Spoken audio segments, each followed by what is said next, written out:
তিনিচুকীয়াত সংঘটিত হয় বিধ্বংসী অগ্নিকাণ্ডৰ ঘটনা।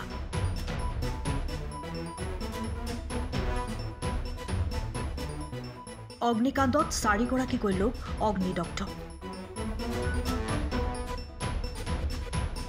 3জনৰ অৱস্থা সংকটজনক।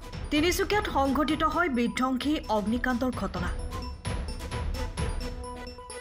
তিনিচুকীয়া আইন মহাবিদ্যালয়ৰ সমীপত চন্দ্ৰমতী আৱাস ভৱনত সংঘটিত হয় এই ভয়ংকৰ অগ্নিকাণ্ড। অগ্নিকাণ্ডত জীৱন্তে 4গৰাকী অগ্নিদগ্ধ হয়। তাৰে 3জনৰ অৱস্থা সংকটজনক বুলি জানিব পৰা গৈছে। শ্বৰ্ট চাৰ্কিটৰ ফলতেই অগ্নিকাণ্ডৰ সূত্ৰপাত হোৱাৰ সন্দেহ কৰিছে অগ্নি নিৰ্বাপক বাহিনীয়ে। এলপিজি চিলিণ্ডাৰ ব্ৰাষ্ট হৈছিলে, কিন্তু আমি যিটো আহি পেলাই যিটো এলপিজি চিলিণ্ডাৰ পালোঁ, এলপিজি চিলিণ্ডাৰটো ব্ৰাষ্ট হোৱা কোনো ধৰণৰ প্ৰমাণ নাপালোঁ। চিলিণ্ডাৰটো ইনটেক অৱস্থাতে আছে, কিন্তু যিটো চিৰিত উঠা চিৰিৰ কাষত যিমানবোৰ ইলেক্ট্ৰিকেল বৰ্ড আছিলে বা লাইট আছিলে, ৱায়াৰিং আছিলে, কমপ্লিট জ্বলি গৈছিলে। আৰু ভিতৰত আপোনাৰ যিটো ৱায়াৰিং কনচিল আছিলে, ৱালৰ ভিতৰতে আছিলে। গতিকে সেই মানে জ্বলাৰ ফলত আপোনাৰ তাত যিবোৰ টাইলছৰ টুকুৰাবোৰ এৰি গৈছিলে।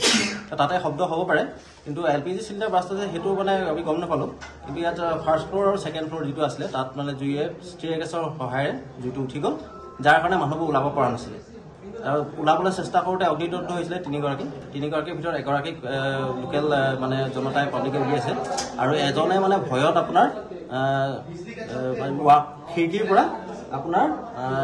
পৰা জাপ মাৰিছিলে ফাৰ্ষ্ট ফ্ল'ৰ। সেইজনক আমি তাৰ পৰা উলিয়ালোঁ। আৰু এগৰাকী মহিলা এগৰাকী আছিলে, তেওঁক আমি মানে লেডাৰৰ সহায়েদি তলত নমাই 108ত এডমিট কৰা। আপোনাৰ মতে মানে জুইটো কেনেকৈ লাগিছে? জুইটো এতিয়া মানে আৰম্ভণিটো কিহৰ পৰা সেইটো গম পোৱা নাযায়, কিন্তু শ্বৰ্ট চাৰ্কিটটো এটা মেজৰ কাৰণ। কিন্তু এলপিজি চিলিণ্ডাৰ ব্ৰাষ্ট হৈছে, চিলিণ্ডাৰটো ব্ৰাষ্ট হোৱা নাই, কাৰণ চিলিণ্ডাৰ আমি ব্ৰাষ্ট হোৱা চিলিণ্ডাৰ পোৱা নাই। যদি কোনোবাই বেলেগত থৈছে কথা নাই, কিন্তু আমি আহি পেলাই যিটো অৱস্থাত পাইছোঁ, যিটো চিলিণ্ডাৰ আমাক দেখুৱালে সেইটো চিলিণ্ডাৰ ব্ৰাষ্ট হোৱা নাই।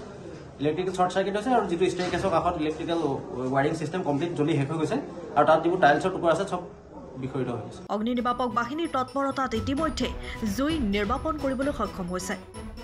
জুইত অগ্নিদগ্ধ হোৱা 4গৰাকী ব্যক্তিক তিনিচুকীয়া মেডিকেল কলেজ আৰু তিনিচুকীয়া অসামৰিক চিকিৎসালয়লৈ প্ৰেৰণ কৰা হয়।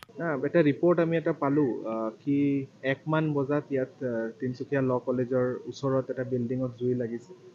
কিন্তু বেলেগ জুইতকৈ এইটো অলপ কি চাইমালটেনিয়াছলি ৰিপৰ্ট পালোঁ কি 7জনমান মানুহ ইনজৰ্ড হৈছে।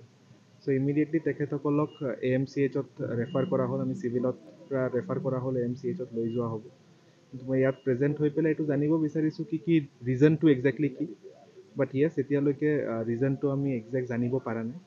চ' চাৰ্কেল অফিচাৰ তিনিচুকীয়াক এটা এনকুৱাৰী কৰিবলৈ দিয়া হ'ব। আৰু OC এতিয়া ইয়াত আছে, তেখেতে নিজেও তদন্ত কৰি আছে।